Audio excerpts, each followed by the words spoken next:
Hedgehog in the Fog.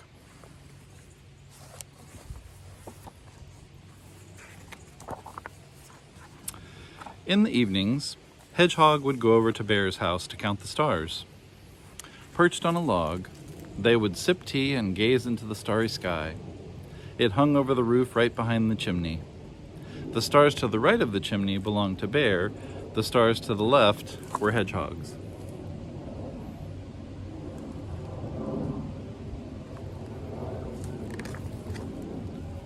To get to Bear's, Hedgehog first walked through a field. Surrounded by night moths, he entered a pine grove.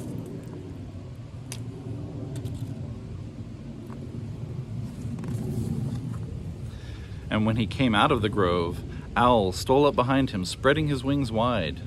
But Hedgehog did not notice him. He was carrying raspberry jam for Bear and staring at the sky.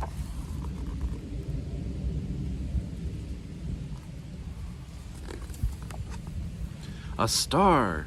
Hedgehog stopped suddenly. Owl almost tripped over him and also stared at the sky. And there's a star in the puddle, said Hedgehog to himself as he saw the star's reflection.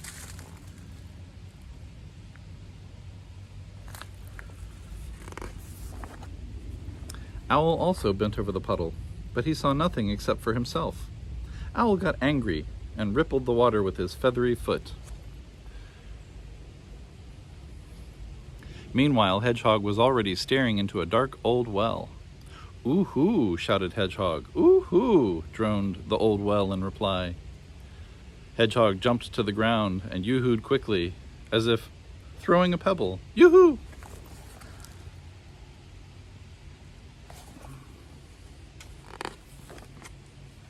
Passing by the well, Owl too shouted, "Ooh-hoo!" and stopped in surprise.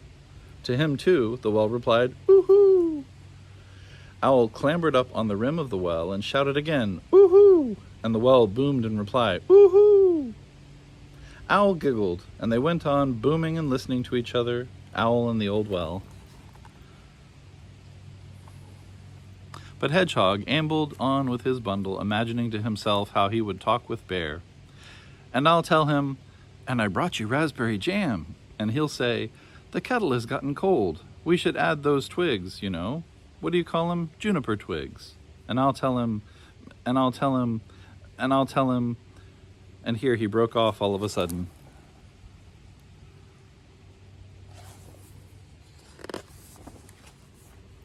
A few paces before him, a white horse drifted out of the fog.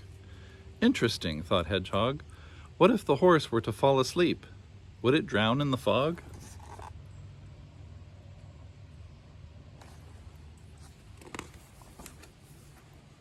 And he went slowly down the hill just to walk into the fog and see how it would feel inside.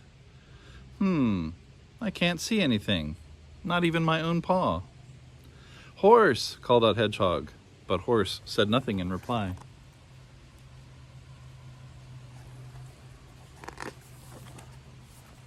And here a dry leaf fell on Hedgehog.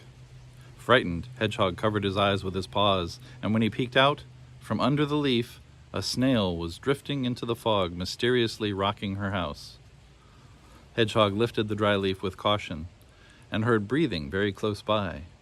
Ah, ah! An elephant was heaving its sides and swelling all the way to the sky. Or was it not an elephant? Hedgehog carefully put the leaf down and tiptoed back into the fog.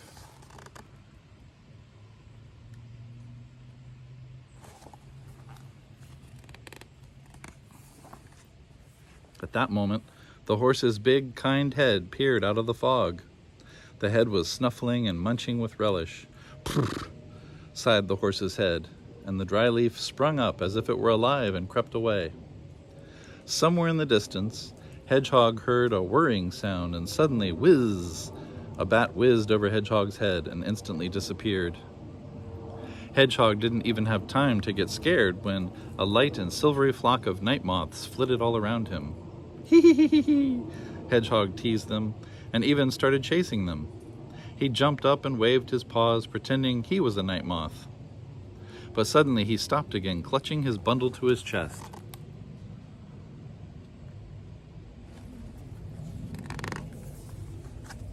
Out of the fog, As if out of a window, Owl stared at him, hooted, "Ooh-hoo! Ooh-hoo!" and again melted into the fog. Crazy, thought Hedgehog.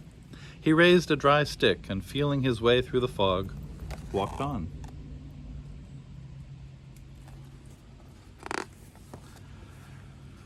As if blind, the stick kept rummaging around in the fog until it struck against something hard. Knock, knock, knocked Hedgehog. He put down his bundle and, running his fingers over the stick, saw before him a tree with an enormous hollow. "Aha!" Hedgehog cautiously breathed into the hollow. "Ah!" droned the hollow. Hedgehog started backing away and suddenly remembered about his bundle. He rushed back, ran around the tree, spun around himself. There was no bundle. Fog slowly covered the tree, and Hedgehog was left all alone again.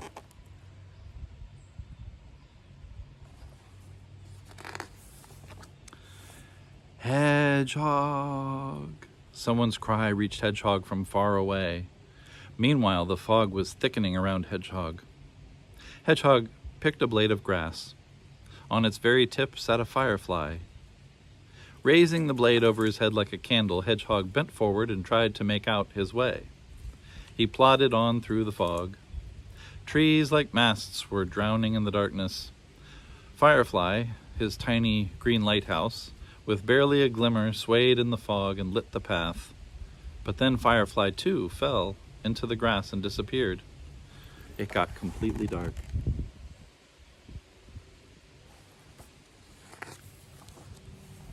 Fog whirled around Hedgehog, and Hedgehog ran. It seemed to him that chasing him through the fog came the enormous snail, bat, and owl.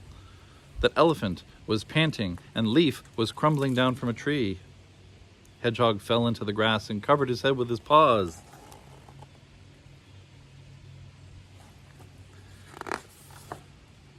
But at that very moment, a dog appeared out of the fog. She laid the bundle down before Hedgehog, yawned as wide as she could, and vanished in the fog. Hedgehog heard Bear's voice from afar. "Hedgehog!"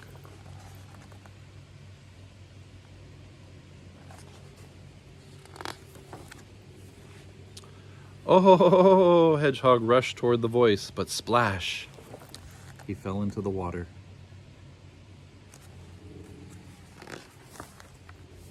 "I am in the river," muttered Hedgehog, freezing in fright.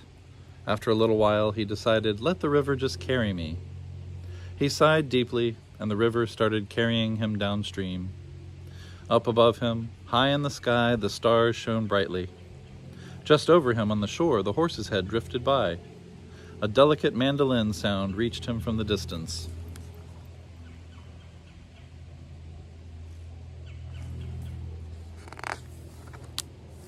"I am soaked through and through. I am going to drown soon," thought Hedgehog. But at that very moment, someone touched his foot. "Excuse me," said someone soundlessly. "Who are you, and how did you end up here?" "I am Hedgehog," answered Hedgehog, also soundlessly. "I fell into the river." "Then please get on my back," someone said soundlessly. "I'll carry you to the shore."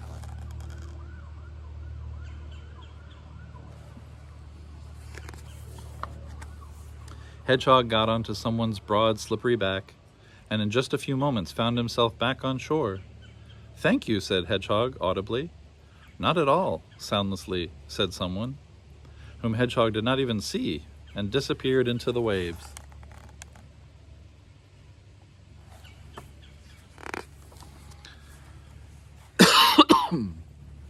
Clutching his bundle, Hedgehog sat on a log and stared fixedly straight ahead.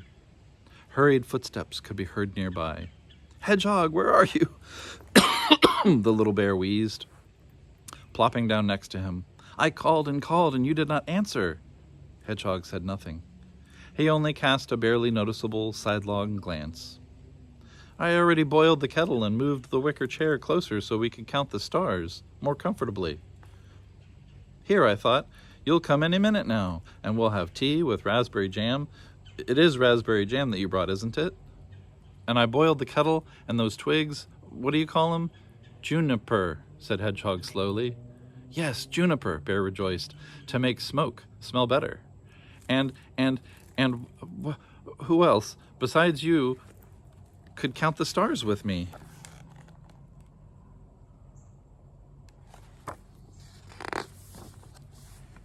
Bear talked and talked, and Hedgehog thought, still, it's good we're together again.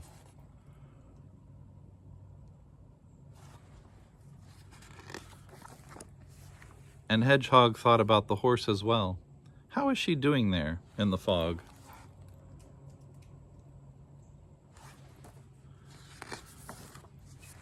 It was quiet. In the night sky, stars were glowing brightly. Owl was conversing with the well. Woohoo! Owl would say. Woohoo! Hoo! Hoo! Well would reply. Woohoo! Owl would shout. Woohoo! Hoo! Hoo! Well would boom. Woohoo! Woohoo! Hoo! Hoo!